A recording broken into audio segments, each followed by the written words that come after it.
வணக்கம்.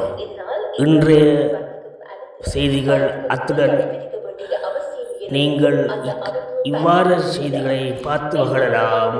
நன்றி. தனியார் வைத்தியசாலை ஒன்றில் பணிபுரியும் 2 தாதியர்களுக்கு கடந்த டிசம்பர் மாதம் இறுதியில் நிபா தொற்று உறுதி செய்யப்பட்டது. இந்த இருவருடன் தொடர்பில் இருந்து சுமார் 196 பேர் கண்டறியப்பட்டு பரிசோதனை செய்யப்பட்டனர். அவர்கள் அனைவருக்கும் தொற்று இல்லை என்பது உறுதி செய்யப்பட்டுள்ளது. இந்தியாவில் பாதிப்பு கண்டறியப்பட்டதை அடுத்து தொற்று பரவுவதற்கான வாய்ப்பு மிக குறைவு என உலக சுகாதார ஸ்தாபனம் தெரிவித்துள்ளது.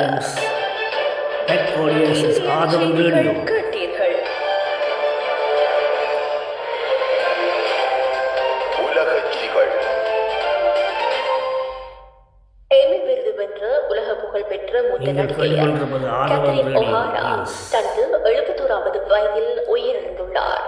நேற்று லாஸ் ஏஞ்சல்ஸில் அவர் அவருக்கான காரணம் குறித்த விவகாரங்கள் சமூக வலைதளங்களில் தீவிரம் அடைந்துள்ளன. இது குறித்து பேசிய அவரது ஊடக பிரதிநிதிகள் குறுகிய கால உடல்நலக் குறைவு காரணமாகவே அவர் உயிரிழந்தார் என தெரிவித்துள்ளனர். இருப்பினும் அவருக்கு என்ன நோய் இருந்தது என்பது குறித்த மேலதிக விவரங்களை வெளியிட அவர்கள் மறுத்துவிட்டதாக வெளிநாட்டு ஊடகங்கள் தெரிவித்துள்ளன. உலக செய்திகள் கேட்டீர்கள். விளையாட்டுச் செய்திகள். இலங்கை அணிக்கு எதிரான முதலாவது 20-20 போட்டியில் இங்கிலாந்து அணி டக்வர்த் லூயிஸ் முறைப்படி 11 ஓட்டங்களால் வெற்றி பெற்றுள்ளது.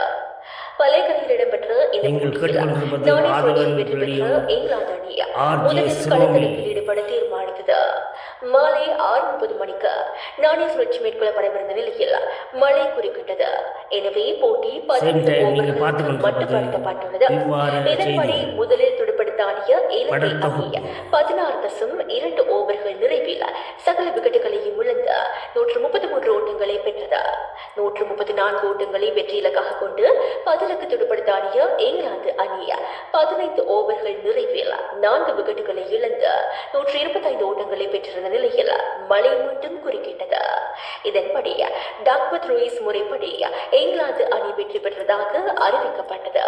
அதன்படி 3 போட்டிகள் கொண்ட இந்த 20-20 ஓவர் தொடரில் இங்கிலாந்து அணி 1-0 என்ற கணக்கில் முன்னிலையில் உள்ளமை குறிப்பிடத்தக்கது. விளையாட்டுச் செய்திகள் கேட்டீர்கள். மீண்டும் தலைப்புச் செய்திகள். முழு பிரித்தானியாவிலும் 1 வார வேலை நிறுத்தம். புலம்பெயர்